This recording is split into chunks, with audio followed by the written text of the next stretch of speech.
Let's talk about hiccups. The reason we get hiccups at all is because we experience a spasm of the phrenic nerve. Fortunately, there's a simple way to get rid of hiccups.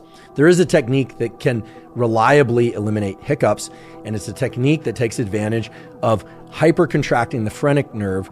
And that simple method is to inhale 3 times in a row. This is a very unusual pattern of breathing, but what it involves is taking a big, deep inhale through your nose.